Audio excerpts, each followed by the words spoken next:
The family's journey with cancer, unfortunately, has been all too familiar, really. The cancer really started with my grandfather, my paternal grandfather, had prostate cancer and succumbed to cancer, actually, around my 16th birthday, actually. And then about 20 years later, my mother was stricken with colon cancer. And so we became very familiar with cancer and feel like we've been fighting this fight a very, very long time. In my wildest dreams, I would have never imagined that cancer would actually come to my doorstep. And in 2004, my then 23-month-old baby was diagnosed with AML. It's a form of leukemia that's called acute myelogenous leukemia, which was the most aggressive form of blood cancer. They told us pretty much that he was completely infected. His whole bone marrow system, everything was completely infected, and he would have to have a bone marrow transplant to live.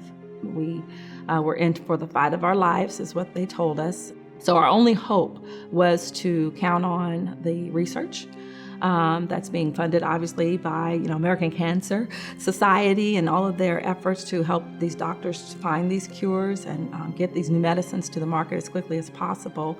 So that was our hope that we were facing at that time, and then hope in God and our faith that our baby would be well and he would be healed. We did the protocol, and Christian went into remission after the first treatment. However, they could not say that he was actually healed until he got 5 years out. My son never slipped out of remission. And he turned 17 years old just last week. And he's a vibrant, brilliant, beautiful child at 17 years old. And it's a miracle. What I need to share with you is I too was diagnosed with cancer. In 2009, I was diagnosed with thyroid cancer. And with the experience of my grandfather, my mother, my son, and then for myself, not that I feel like I'm a giant, but something in me arose like a giant. And I said, you know what? We beat this. Other people are beating this. I can beat this again. And so that's why I say for those that are going through it and those that have family members, let that giant inside of you arise and really take that position of, you know what, this is the good fight and I'm in it for the long haul. Personally, I joined hands with the American Cancer Society because I know that this is what they believe and this is why they wake up every day to think about ways to save more people. And so I sow into American Cancer Society out of my personal finances. My family sows in, we volunteer. My friends and family that are around me, I call them into the efforts for any time we're raising monies. And then also I give of my talent and my time because I serve on the board of the American Cancer Society here in the Birmingham market. So it taught me the importance of being aware, and then also more than just being aware, but doing something about it.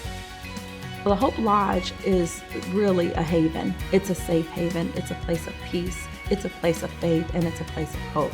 There's people there that know what you're going through. Some have even walked that journey, but they are with open arms coming to receive you so that you don't have to lift a finger. I believe that what they do and the love that they're sharing at the Hope Lodge. The American Cancer Society has so many tools and resources, brochures, information, individuals that can come and walk alongside of you for whatever you need. If you need to go to a doctor's appointment, you don't have transportation, if you need something to eat and you don't feel like making a meal, anything that you need, this is what the society is all about.